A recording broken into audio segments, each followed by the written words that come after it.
আসসালামু আলাইকুম সবাইকে স্বাগত জানাচ্ছি আমাদের আজকের ক্লাসে। আমরা আলোচনা করছিলাম আমাদের কার্ডিওলজির যে থিওরি সেগমেন্ট সেটা নিয়ে। আজকে আমরা আলোচনা করতে চাই এভি ব্লক নিয়ে। সো এভি ব্লক আমাদের ইসিজিতে খুব ফ্রিকোয়েন্টলি আমরা আসলে ডিল করে থাকি এবং এভি ব্লকের আমরা সবাই এমবিবিএস লেভেলে পড়েছি, যেটা আসলে 3 প্রকার, রাইট? এভি ব্লক কী আছে? একটা হচ্ছে ফার্স্ট ডিগ্রি, একটা হচ্ছে সেকেন্ড ডিগ্রি, একটা হচ্ছে third degree. But second degree আবার 2 রকম। কি সেটা? সেকেন্ড ডিগ্রির মধ্যে একটা হচ্ছে মোবিটস টাইপ 1, মোবিটস টাইপ 1, আর একটা হচ্ছে আমাদের মোবিটস টাইপ 2, মোবিটস টাইপ 2। সো এগুলো না আমাদের একটা সংক্ষিপ্ত একটা আলোচনা এখানে আমরা করব। সো প্রথমে আসি ফার্স্ট ডিগ্রি এভি ব্লক জিনিসটা আসলে কি। So normally first degree AV ব্লকটাকে আমরা আসলে কীভাবে এক্সপ্লেইন করতে পারি? সহজ কথা হচ্ছে, আমাদের অ্যাট্রিয়াম থেকে ভেন্ট্রিকলে যখন ইলেকট্রিক্যাল সিগন্যালটা পাস করে, এটা যতটুকু সময় নেওয়া উচিত ছিল তার থেকে বেশি সময় পরে ভেন্ট্রিকলে যায়। লাইক অ্যাট্রিয়াম থেকে ভেন্ট্রিকলে যাওয়ার জন্য তার একটা মাঝখানে একটা এভিনোডাল ডিলে হয়। এই এভিনোডাল ডিলেটা মোটামুটি 0.1 সেকেন্ড পর্যন্ত ঠিক আছে, কিন্তু যদি এটা 0.2 সেকেন্ড বা তার থেকে বেশি হয়ে যায়, দেন ইট ইজ প্যাথোলজিক্যাল। সো মূল কাহিনী হচ্ছে আমাদের যে এভি নোডাল ডিলে, যেটা নর্মাল একটা ফিজিওলজিক্যাল কেস ছিল, যেটা আপ টু 0.1 বা কোনো বইয়ে 0.1, কোনো বইয়ে 0.15 দেওয়া আছে। সো এভি নোডাল ডিলে এইটুকু আসলে টলারেবল। বাট যদি এমন হয় এভি নোডাল ডিলে 0.2 সেকেন্ড এইটার থেকে বেশি হয়ে যাচ্ছে, দিস ইজ প্যাথোলজিক্যাল, এবং এই কন্ডিশনটাকেই তখন যে ঘটনাটা ঘটে সেটাকে আমরা বলছি first degree AV block. So এখানে আসলে কি হবে? সো নর্মালি আমরা যেটা দেখি ইসিজিতে প্রথমে একটা পি ওয়েভ আসে। পি ওয়েভটা কি ইন্ডিকেট করে? আমাদের যে অ্যাট্রিয়াম, সেই অ্যাট্রিয়ামে ডিপোলারাইজেশন হয়েছে, তাই না? ডিপোলারাইজেশন। এবং অ্যাট্রিয়ামের ডিপোলারাইজেশন কখন হচ্ছে? যখন এসএ নোড থেকে ইলেকট্রিক্যাল অ্যাক্টিভিটিটা এসে এভি নোডে আসলো, এই মোমেন্টের মধ্যেই তো হয়েছে। এবং এরপর একটা এভি নোডাল একটা ডিলে হয়, তারপর আমার ভেন্ট্রিকুলার ডিপোলারাইজেশন হয়, যেটাকে আমরা কিউ আর এস এইভাবে হতে দেখি। বেসিক্যালি আমাদের অ্যাট্রিয়ালের ডিপোলারাইজেশন ইন্ডিকেট করে পি ওয়েভের মাধ্যমে, আর এই যে কিউ আর এস ওয়েভ, যেটা এই যে এখানে আমি মার্ক করে দিলাম কিউ আর ওয়েস, এটা আসলে আমাদের ভেন্ট্রিকুলার ডিপোলারাইজেশনকে ইন্ডিকেট করে। এখন এই যে ভেন্ট্রিকুলার ডিপোলারাইজেশন কিউআরএস এবং এই পি ওয়েভ, দুইটার মধ্যে একটা গ্যাপ আছে। এই যে একটা টাইম গ্যাপ, এই টাইম গ্যাপটা কেন হচ্ছে? এই টাইম গ্যাপটা হচ্ছে আমাদের পি আর ইন্টারভাল। এই টাইম গ্যাপটাই হচ্ছে আমাদের P R interval. Basically P R ইন্টারভালটা কেন আসছে? কারণ এখানে একটা এভি নোডাল ডিলে আছে। যতক্ষণ এভি নোডাল ডিলের একটা নির্দিষ্ট টাইম মেনটেন হচ্ছে ততক্ষণ কোনো প্রবলেম নাই। বাট যেই মোমেন্টে এভি নোডাল ডিলেটা একটু বড় হয়ে গেছে, তখন কি হবে? এই পি আর ইন্টারভালটা যতটুকু থাকা উচিত তার থেকে একটু বড় হয়ে যাবে। So this thing happens. তখন আমরা আসলে কি দেখবো? যে পি আর ইন্টারভেলটা যতটুকু থাকা উচিত ইসিজিতে তার থেকে একটু বেশি হয়ে গেছে। এটাই হচ্ছে আমাদের ফার্স্ট ডিগ্রি এভি ব্লক। তাহলে প্যাথোলজিক্যালভাবে এই পেশেন্টের ইসিজি কেমন আসবে আমি একটু এঁকে দেখাই। সো এখানে যেটা হবে, এখানে it will look like this. তাহলে পি ওয়েভ আর এরপরে আর ওয়েভ, তাহলে এইখানে মাঝখানে টাইমটা বেশি লাগছে। কতটুকু বেশি লাগছে? More than 0.2 second. এখন 0.2 সেকেন্ড, এটা তো আসলে ইসিজিতে সেকেন্ডটা হিসাব করবো কীভাবে? ইসিজিতে দেখে বুঝবো কীভাবে যে এটা আসলে 0.2 সেকেন্ডের বেশি? এটা বোঝার উপায় হচ্ছে আমরা ইসিজি পেপারে যে স্মল স্কোয়ারগুলো থাকে সেটা দিকে তাকাবো। যদি এমন হয় যে পি আর ইন্টারভেল এটা 5 স্মল স্কোয়ারের থেকে বেশি জায়গা নিচ্ছে, তখনই আমি বুঝবো যে এটা আসলে 0.2 সেকেন্ডের বেশি হয়ে গেছে। So this thing indicates first degree AV block. তাহলে ফার্স্ট ডিগ্রি এভি ব্লকের মূল ইসিজি ফিচারটা হচ্ছে পি আর ইন্টারভেল 5 স্মল স্কোয়ারের থেকে বড় হবে। So first degree AV block এই ঘটনা। এখন যদি কোনো একটা পেশেন্টের first degree AV block develop করে, হোয়াট উইল উই ডু? এটা আমরা তখন কী করতে পারি? এটা করার উপায় হচ্ছে পেশেন্ট যদি অ্যাসিমটোমেটিক থাকে না, পেশেন্ট সিমটোম্যাটিক যদি থাকে আর কি, পেশেন্ট সিমটোম্যাটিক থাকলে বা first degree AV block usually symptomatic patient বা একটা পেছনে একটা প্যাথোলজি থাকে, জাস্ট ফিজিওলজিক্যালভাবে ফার্স্ট ডিগ্রি এভি ব্লক নিয়ে আসছে, ইটস আনলাইকলি। তো কাহিনী হচ্ছে পেশেন্টের এখানে আমাদের মূল ম্যানেজমেন্টটাই হচ্ছে আমরা এখানে পেশেন্টকে আইভি রুটে অ্যাট্রোপিন দিয়ে থাকি। তাহলে আমরা পেশেন্টকে আইভি অ্যাট্রোপিন দিব, this is the treatment here. Atropine কীভাবে কাজ করে, আমাদের হার্টের এখানে যে এসএ নোড, এখানে আসলে একটা M2 রিসেপ্টর আছে, মাস্কারেনিক রিসেপ্টর। অ্যাট্রোপিন যেটা করে এই M2 রিসেপ্টরকে ব্লক করে দেয়। M2 রিসেপ্টরকে ব্লক করে দিলে যে সমস্যাটা হবে, এইখানে তখন আর আমাদের প্যারাসিম্প্যাথেটিক যে ভ্যাগাস নার্ভ, সেইখান থেকে যে স্টিমুলেশনটা আসতেছিল, সেই স্টিমুলেশনটা আসার পরে যে অ্যাসিটাইলকোলাইন রিলিজড হয়ে সেটা যে M2 রিসেপ্টর ওটার সাথে যে বাইন্ড করে একটা আমি যেই ইফেক্টটা পাওয়ার কথা ছিল সেটা হবে না, because the receptor is already blocked. So দেখা যাচ্ছে মানে আমরা এখানে প্যারাসিম্প্যাথেটিক ব্লকেড হচ্ছে। সো এটা ইন রিটার্ন আমরা আসলে দেখি যে প্যারাসিম্প্যাথেটিক ইফেক্টের উল্টা ঘটনা ঘটবে। সো এইখানে আমরা দেখবো যে হার্ট রেট আসলে বেড়ে যাবে। So this thing happens. So ওইখানে আমরা দেখবো যে পেশেন্টের ফার্স্ট ডিগ্রি যেই এভি ব্লক এটা আসলে এলিভিয়েট হয়ে যায়। তাহলে এখানে মূল ট্রিটমেন্ট হচ্ছে will give them atropine.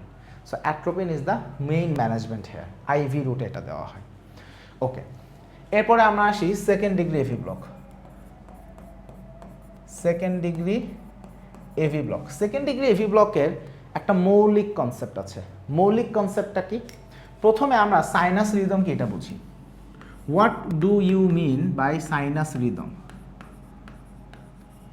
Sinus রিদমের ঘটনা হচ্ছে নর্মালি আসলে কি হওয়ার কথা, নর্মালি যদি এটা হার্ট হয়ে থাকে, মনে করি এটা হচ্ছে এসএ নোড, এসএ নোড থেকে একটা সিগন্যাল ফায়ার হয়ে এভি নোডে আসবে, ইন্ট্রানোডাল পাথ হয়ে দিয়ে এভি নোডে আসবে, এভি নোড থেকে তারপরে সেটা যাবে bundle of his, bundle of his থেকে রাইট অ্যান্ড লেফট ব্রাঞ্চ, এটা হচ্ছে রাইট, এটা হচ্ছে লেফট, আবার লেফটে এখানে অ্যান্টেরিয়র পোস্টেরিয়র দুইটা ভাগ আছে, এবং এরপরে সেখান থেকে তারা পুরা পার্কিনজি ফাইবারে ইম্পালসটাকে নিয়ে যাবে। সো যখন এইভাবে হয় তখন কি এসএ নোড থেকে যখন একটা সিগন্যাল ফায়ার করতেছে, এরপরে প্রথমে অ্যাট্রিয়াম, এভি নোড, তারপরে ভেন্ট্রিকল, এইভাবে সিগন্যালটা পাস ডাউন করবে। সো যখন সিগন্যাল পাস ডাউন করে প্রথমে অ্যাট্রিয়াল ডিপোলারাইজেশন হবে, তারপরে ভেন্ট্রিকুলার ডিপোলারাইজেশন হবে, এবং যখন এইভাবে প্রসেসটা আগায় তখন আসলে সিস্টেমটা যেটা হবে, ইসিজিতে আমি দেখব প্রথমে একটা পি ওয়েভ, তারপরে একটা কিউআরএস, তারপরে একটা টি, তারপরে আবার একটা পি ওয়েভ, কিউআরএস, টি, এইভাবে আমাদের ওয়েভটা আসবে। তাহলে সাইনাস রিদম ইন্ডিকেট করবে একটা পি ওয়েভ, তারপরে একটা কিউআরএস আসতেছে, তার মানে প্রথমে অ্যাট্রিয়াম ডিপোলারাইজ হয়েছে, এটাকে পি দ্বারা ইন্ডিকেট হচ্ছে, তারপরে ভেন্ট্রিকল ডিপোলারাইজেশন হয়েছে যেটা কিউআরএস দ্বারা ইন্ডিকেটেড হচ্ছে। যখন এই সিকোয়েন্সটা মেনটেন করবে তখন আমি বলছি this is a sinus rhythm. এখন কাহিনী হচ্ছে যেখানে পেশেন্টের সেকেন্ড ডিগ্রি এভি ব্লক হয়, সেকেন্ড ডিগ্রি এভি ব্লকের মূল সমস্যা হচ্ছে আমাদের এসএ নোড থেকে এভি নোডে যে সিগন্যালটা পাস করতেছিল, কিছু সিগন্যাল যাইতে পারে, কিছু সিগন্যাল আটকে যায়। তাহলে দেখা যাচ্ছে এখান থেকে প্রথম একটা সিগন্যাল আসলো, এভি নোডকে ক্রস করে ভেন্ট্রিকলে আসতে পারছে, ইট ক্যান পাস। আবার আরেকটা সিগন্যাল আসলো, এটাও পাস করে গেছে, কিন্তু থার্ড একটা সিগন্যাল আসলো, এটা আর পাস করতে পারে নাই, এটা পাস করে আর ভেন্ট্রিকলে যাইতে পারে না। সো তখন আমি দেখব যে একটা পি ওয়েভ আছে, কিন্তু সেইটার জন্য একটা কিউআরএস আসার কথা ছিল, সেই কিউআরএসটা আর আসে নাই। তাহলে কিছু সিগন্যাল যাইতে পারতেছে, কিছু সিগন্যাল যাইতে পারতেছে না, এরকম একটা পার্শিয়াল অবস্থা। এই ঘটনাটাই হচ্ছে সেকেন্ড ডিগ্রি এভি ব্লক। তার মানে যখন আমি সেকেন্ড ডিগ্রি এভি ব্লক বোঝাই তখন আমি বোঝাচ্ছি যে এসএ নোড থেকে এভি নোড হয়ে যে ভেন্ট্রিকলে যে ইলেকট্রিক্যাল ইম্পালস যে যাওয়ার যে প্রসেস, যে রাস্তা হয়ে সেটা যাচ্ছিল, কিছু সিগন্যাল যাইতে পারে, কিছু সিগন্যাল যাইতে পারে না। কোনো সিগন্যাল এভি যাইতে যে পারতেছে না, এখানে কাহিনীটা বুঝো, যেই সিগন্যালটা ভেন্ট্রিকলে যাচ্ছে না সেই সিগন্যালটা কিন্তু অ্যাট্রিয়ামের ঠিকই তৈরি হয়েছে এবং সে অ্যাট্রিয়ামকে ডিপোলারাইজ করতেও পারছে, কিন্তু এভি নোডকে ক্রস করে সে আর ভেন্ট্রিকল পর্যন্ত পৌঁছাতে পারে না। সো ব্লকটা এভি নোডের এখানেও সমস্যা। সো দ্যাটস ওয়াই আমি অ্যাট্রিয়ামের ডিপোলারাইজেশন পেলেও ওইটার করেসপন্ডিং ভেন্ট্রিকুলার ডিপোলারাইজেশন পাবো না। এই জন্য যেই লেভেলের ব্লক বা যেই সময় ব্লকটা হচ্ছে তখন আমি একটা পি ওয়েভ পাবো, বাট ওই মোমেন্টে কিউআরএসটা পাবো না। এই ঘটনাটা যখন হচ্ছে সেটাকে বলছি সেকেন্ড ডিগ্রি এভি ব্লক, কিছু হবে কিছু হবে না। তাহলে সেকেন্ড ডিগ্রি এভি ব্লক এটাকে আমরা বলেছি দুই রকম, মোবিটস টাইপ 1, মোবিটস টাইপ 2। সো এখানে প্যাটার্নটা দেখাই দিই তাহলে বোঝা সহজ হয়ে যাবে। সো নর্মালি যেটা সেটা হচ্ছে গিয়ে একটা প্যাটার্ন হচ্ছে এরকম, প্রথম একটা পি, QRS তারপর T। মনে করি এরপরে আবার একটা P, এরপরে QRS। এখন QRS এইখানে আমাদের PR ইন্টারভ্যাল যতটুকু টাইম নিছে, এখন আমি দেখব PR ইন্টারভ্যাল তার থেকে একটু বেশি টাইম নিছে, কিন্তু তারপরে একটা QRS আসছে, আবার T।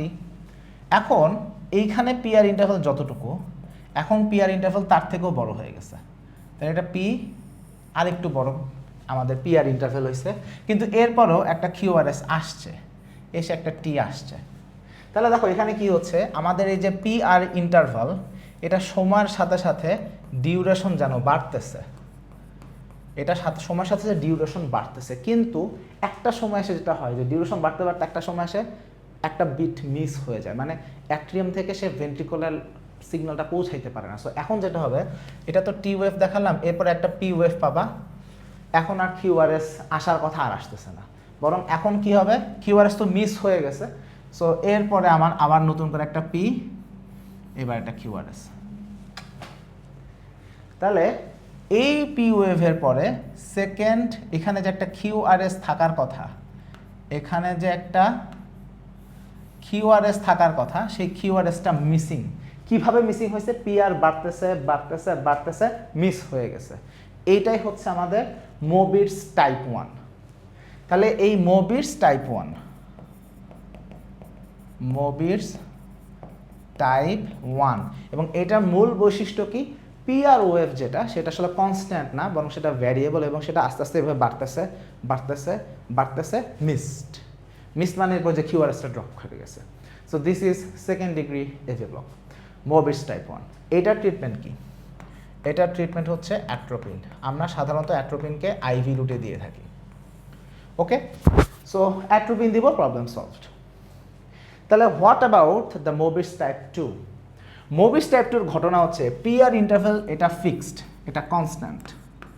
মোবিটস টাইপ 2 এখানে PR ইন্টারভ্যালটা আসলে কনস্ট্যান্ট হলে কি হবে, কনস্ট্যান্ট যেটা হবে, এখানে PR এখানে যাচ্ছিল তাই হবে, QRSটা এখানে পাবো, আবার এখানে QRSটা এখানেই পাবো। ঝামেলা হচ্ছে এরপরে আবার একটা P আসছে, কিন্তু P এর পরে QRSটা মিস হয়ে গেছে, মানে এখানেও একটা নির্দিষ্ট সময় পরে একটা QRS মিস হচ্ছে, কিন্তু প্রত্যেকটা জায়গায় PR কনস্ট্যান্ট। আমি এবার ছবি এঁকে দেখাই। সো এখানে যে প্যাটার্নটা হবে মনে করি এরকম, P QRS T, P QRS T, এবং দুই জায়গাতে PR ইন্টারভ্যাল এখানে সেম। ওকে, PR এখানে ইন্টারভ্যাল সেম, দুই জায়গাতেই সেম। আবার মনে করি এটা T, তো P QRS, আবার এখানে T, QRS সেম, কিন্তু এখন এখানে P আসলো, QRS নাই, তাহলে এখানে একটা QRS মিস হয়ে গেল। তাহলে প্রত্যেক জায়গায় এখানে PR ইন্টারভ্যাল সেম, কিন্তু একটা জায়গায় এসে QRS মিস হয়ে গেছে। সো যখন এই প্যাটার্নে হচ্ছে যেখানে PR ইন্টারভ্যালটা সব জায়গায় কনস্ট্যান্ট, সেটা হচ্ছে মোবিটস টাইপ 2, এবং এটার অ্যাকচুয়াল ম্যানেজমেন্ট হচ্ছে আমাদেরকে পেসমেকার বসাইতে হবে। তাহলে এখানে আমি কি করব, পেসমেকার, এখানে অ্যাট্রোপিন দিয়ে কোনো লাভ নাই। This is Mobitz type 2। আচ্ছা, আর একটা হচ্ছে আমাদের complete heart block. So complete heart block কি জিনিস,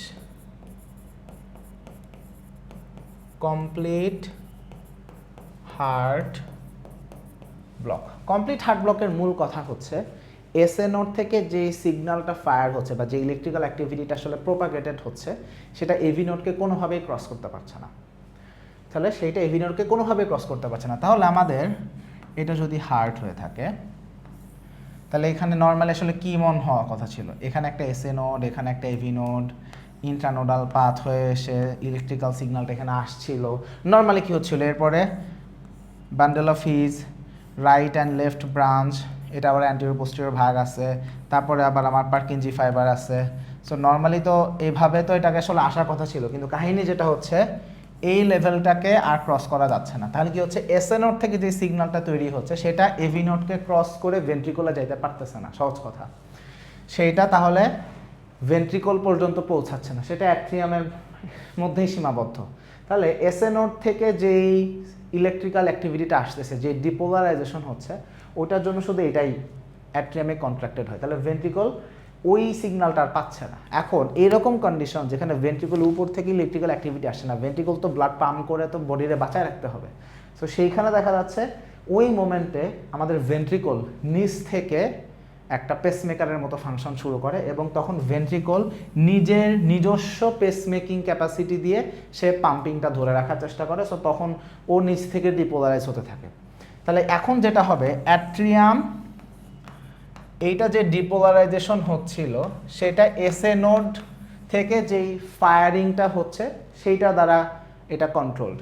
বাট এখন ভেন্ট্রিকল থেকে যে ফায়ারিংটা হবে বা ভেন্ট্রিকলে যে ডিপোলারাইজেশনটা হবে সেই সিগন্যালটা আসলে এসএ নোড থেকে আসতেছে না, সেই সিগন্যালটা এই ভেন্ট্রিকুলার ওয়াল নিজেই তৈরি করতেছে, মানে পার্কিনজি ফাইবার নিজেই তৈরি করতেছে। সো এখন ভেন্ট্রিকল থেকে যে ডিপোলারাইজেশন হবে, এই ভেন্ট্রিকলের ডিপোলারাইজেশনটা আসলে বেসিক্যালি পার্কিনজি ফাইবার তৈরি করতেছে। তাহলে এইটা পার্কিনজি ফাইবারের ফায়ারিং রেট আর এসএ নোডের ফায়ারিং রেট কখনো সেম না। সো ভেন্ট্রিকল এখানে আমি দেখব যে স্লো, আর এখানে দেখব আমি রিলেটিভলি ফাস্ট, আমি যদি কম্পেয়ার করি, তাই না? তাহলে ভেন্ট্রিকলের হার্ট রেট বা ভেন্ট্রিকুলার রেট স্লো হবে আর এসএ নোডের রেটটা একটু ফাস্টার হবে, খুব স্বাভাবিক। এই যে ঘটনাটা, এটা হচ্ছে complete heart block. So complete heart ব্লকে এই জন্য আমি যেটা পাবো যে আমার একটা ইসিজির যে পি ওয়েভ, মনে করি এটা হচ্ছে P Q R S T. এখন পি ওয়েভের ক্ষেত্রে কি, পি ওয়েভটা কেন আসছে, এসএ নোড থেকে এটা তৈরি হয়েছে। সো এইটা একটা নির্দিষ্ট ইন্টারভাল পরপরই আসতে থাকবে। তাহলে আমি পি ওয়েভ একটা নির্দিষ্ট ইন্টারভাল পরপরই পাইতে থাকবো। আবার এই যে কিউআরএস, এটাও তো আসলে পার্কিনজি ফাইবারই তো আসলে ব্যাপারটাকে এখন প্রোপাগেট করতেছে বা ইনিশিয়েট করতেছে। সো কিউআরএসও একটা নির্দিষ্ট সময় পরপরই আসবে, ওইটার রেটটা আসলে কনস্ট্যান্ট থাকবে। কিন্তু কাহিনী হচ্ছে এসএ নোড থেকে যে ফায়ারিং সেটা দিয়ে তো আর কিউআরএস আসতেছে না। সো এখন যে ঘটনাটা ঘটবে সেটাকে বলে আমরা এভি ডিসোসিয়েশন। এখন যে ঘটনাটা ঘটবে সেটাকে আমি কি বলছি, এভি ডিসোসিয়েশন। এভি ডিসোসিয়েশন আমি দুই জায়গায় আলোচনা করব, একটা হচ্ছে কমপ্লিট হার্ট ব্লক আর একটা হচ্ছে ভেন্ট্রিকুলার ট্যাকিকার্ডিয়া। সো এখন যেটা হচ্ছে এভি ডিসোসিয়েশন মানে হচ্ছে এসএ নোড থেকে সিগন্যালটা এভি নোড হয়ে ভেন্ট্রিকুলে আসলে ঠিকমতো যাইতে পারে না। আর ভেন্ট্রিকুলের মতো পাম্পিং করতেছে, ভেন্ট্রিকুল নিজের মতো করে ভেন্ট্রিকুলের একটা হার্ট রেট, অ্যাট্রিয়ামের আরেকটা হার্ট রেট, দুইজন আলাদা আলাদা ইলেকট্রিক্যাল অ্যাক্টিভিটি থেকে পাম্পিং করতেছে বা ডিপোলারাইজেশন হচ্ছে। সো এখন যেটা হবে, ইসিজিটা নর্মালি কেমন হওয়ার কথা ছিল, মনে করো নর্মালি ইসিজিটা হওয়ার কথা ছিল এরকম, নর্মালি ইসিজিটা হওয়ার কথা ছিল এরকম, ঠিক আছে? তাহলে মনে করো এটা হচ্ছে পি আর এটা হচ্ছে কিউআরএস, এটা টি, আবার পি কিউআরএস টি, আবার পি কিউআরএস টি। তাহলে নর্মালি এরকমই তো হওয়ার কথা ছিল, তাই না? যে এটা হচ্ছে সাইনাস রিদম। কিন্তু এখন আমার যখন এভি ডিসোসিয়েশন হয়ে গেছে, কমপ্লিট হার্ট ব্লক, যে এভি নোড হয়ে আমার এসএ নোডের ইম্পালসটা ক্রস করতেছে না। সো এখন আমি দেখব একটা অদ্ভুত ব্যাপার, আমি দেখব যে পিপি ইন্টারভ্যাল সেম, আর আর ইন্টারভ্যাল সব জায়গায় সেম, কিন্তু পি আর ইন্টারভ্যাল এক এক জায়গায় ভ্যারিয়েবল। তখন ব্যাপারটা অনেকটা এরকম হয়ে যাবে, মনে করি এটা পি, এটা হচ্ছে কিউআরএস, এটা টি। আচ্ছা, আবার মনে করি এখন আবার একটা পি, এটা নিলাম এতটুকু, তাহলে এইখানে আমি আরেকটা পি নিব, আগে পিটাকে ধরে নিই। আচ্ছা, আবার কিউআরএসটাকে ধরি, এটাকে একটু নই। সো এখন এটা নিলাম, এটা থেকে একটু বেশি, একটু বেশি,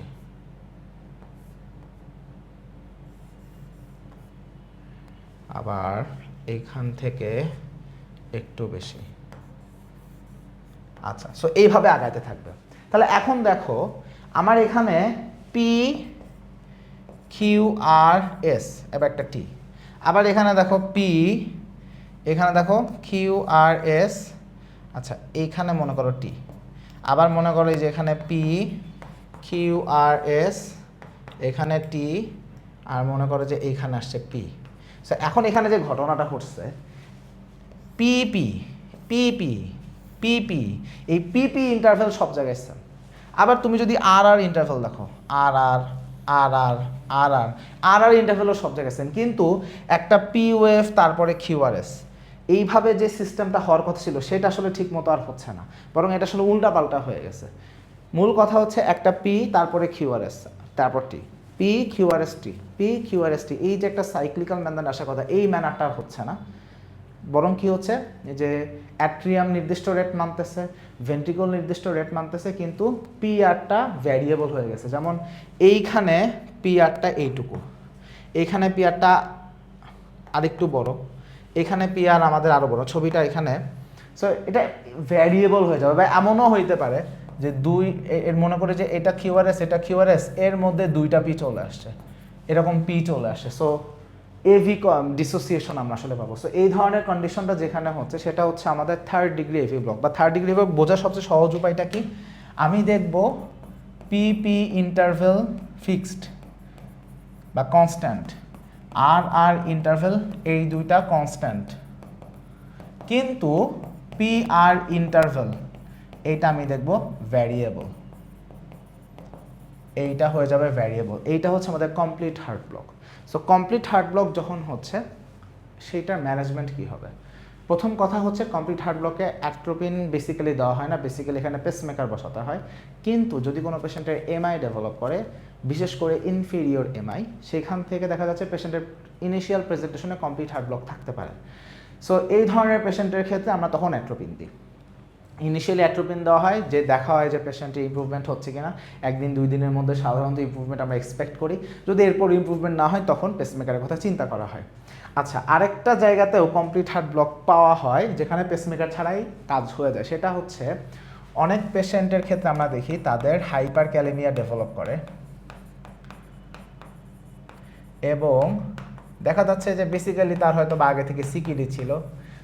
সো দেখা যাচ্ছে হাইপার ক্যালেমিয়া যখন ডেভেলপ করে, এইরকম অনেক পেশেন্ট কমপ্লিট হার্ট ব্লক নিয়ে আমাদের কাছে আসতে পারে, যেখানে আসলে পেসমেকার নেসেসারি না, বরং তার হাইপার ক্যালেমিয়ার যদি ম্যানেজমেন্ট করা হয় তখন দেখা যাচ্ছে তার কমপ্লিট হার্ট ব্লকটা ব্যাক করে আবার সাইনাস রিদমে চলে আসে। সো এরকম কিছু কেস পাওয়া যায়, খুব ফ্রিকুয়েন্টলি পাওয়া যায় আমি সেটা বলবো না, বাট স্টিল এরকমও কিছু কাহিনী আছে, বাট এগুলো একটু রেয়ার কাহিনী বলতেছি, বাট বেসিক্যালি মূল আলোচনা আসলে এটা। সো এই ছিল আমাদের এভি ব্লক নিয়ে আলোচনা। সবাইকে অসংখ্য ধন্যবাদ।